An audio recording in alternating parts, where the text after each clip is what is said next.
So the Republican National Convention kicked off today in Milwaukee, and we want to highlight a controversial proposal many of you have been hearing and reading about on your social media feeds. It's called Project 2025, an ultra-conservative roadmap for what a second Trump administration could look like if he regains the White House. And some items that are making headlines are calls to further restrict access to abortion and revamping public education. But we want to focus on tonight the impact of Project 2025 on our federal workers in our area. This is a could scenario.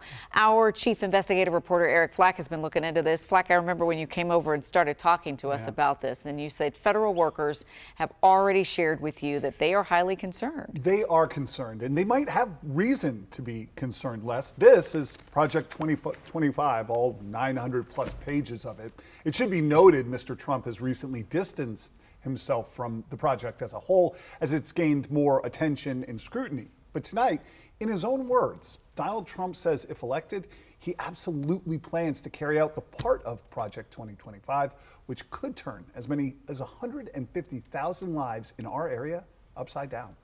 Here's my plan to dismantle the deep state and reclaim our democracy from Washington corruption. On Donald Trump's campaign website, the former president lays out a potential doomsday scenario for as many as 150,000 federal workers in the DMV. I will immediately reissue my 2020 executive order restoring the president's authority to remove rogue bureaucrats, and I will wield that power very aggressively. What that means is the reclassification of as many as 50,000 civil servants here in our area as political appointees, stripping them of job protections that keep them from being fired for political reasons. To think 50,000 is the magic number, that's just the tip of the iceberg. Everett Kelly is the national president of the American Federation of Government Employees, which is the largest union representing federal workers. Our union members are very worried about that. Kelly estimates closer to 500,000 federal workers nationwide could be at risk of losing their job for political reasons if Mr. Trump is elected and puts this plan into place using executive order, which means there's nothing Congress or anyone else can do to stop him. Reinstating that executive order is part of the 900-plus page Project 2025 Presidential Transition Project, written by former Trump staff allies and published by the ultra-conservative Heritage Foundation. The former president has recently denied any direct knowledge of Project 2025's proposals. The Heritage Foundation declined an interview for this story, but told us in a statement Project 2025 does not speak for any candidate or campaign. It is ultimately up to that president, who we believe will be President Trump, to decide which recommendations to implement. Another one of those recommendations is endorsed by Mr. Trump in a campaign video. As many as 100,000 government positions could be moved out, and I mean immediately, of Washington to places filled with patriots who love America. In fact, former President Trump began that process during his last administration, shipping the entire headquarters of the Bureau of Land Management, more than 300 jobs, out of the district to Colorado. Although the Biden administration brought all those positions back to D.C.